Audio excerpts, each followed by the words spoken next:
पिंपरी चिंचवड शहरामध्ये बीजेपी शिवाय पर्याय नाही.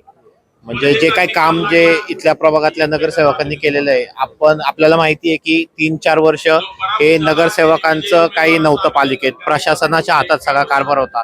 पण कुठलंही पद नसताना आमच्या प्रभागातल्या ज्या नगरसेविका आहेत आरतीताई चोंदे, त्यांनी स्वतःच्या खर्चातनं म्हणजे सगळी कामं केलेली आहेत. म्हणजे ते कधी असं नाही बोलले की मी नगरसेविका नाही, आता मी का तुमची कामं करू किंवा काय.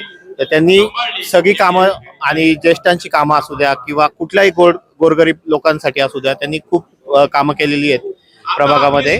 आणि मला 100% विश्वास आहे की पूर्ण पॅनल हा बहुमताने निवडून येईल. जमेच्या बाजू ह्याच आहेत की गेल्या 15-20 वर्ष जे प्रभागामध्ये त्यांनी काम केलेले आहे, सगळेच उमेदवार सगळे तुल्यबळ आहेत आणि ते 100% बहुमताने निवडून येतील असा विश्वास आम्हाला आहे.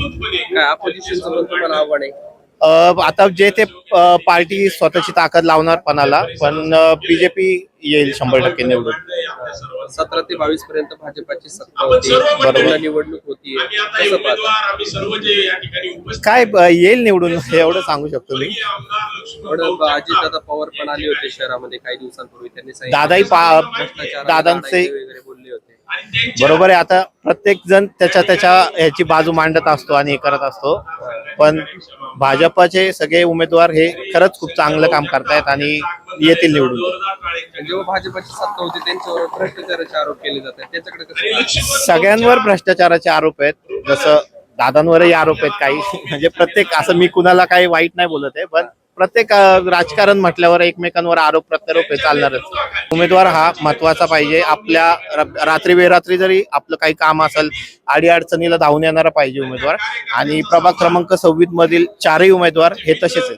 प्रत्येक पक्षाची एक लाट असते. जसं आधी 60 ते 70 वर्ष जसं काँग्रेसकडे एक कल होता लोकांचा की बाबा काँग्रेसशिवाय देशाला पर्याय नाही, तसं आता लोकांचा असा एक समज झालेला आहे. आणि काही प्रमाणात तो खरंही आहे की देशात म्हणू द्या, राज्यात म्हणू द्या किंवा पिंपरी चिंचवडमध्ये महानगरपालिकेच्या निवडणुकीत म्हणू द्या, भाजपशिवाय लोकांना म्हणजे पर्याय नाही असं म्हणतात. त्यामुळं बऱ्याच उमेदवारांचा आणि लोकांचंही झालंय. म्हणजे लोकांनी कितीही नावं ठेवू द्या, पक्षाला शिवाय देऊ द्या, पण शेवटी सत्ता येते ती तुम्हाला माहिती भाजपशीच येते.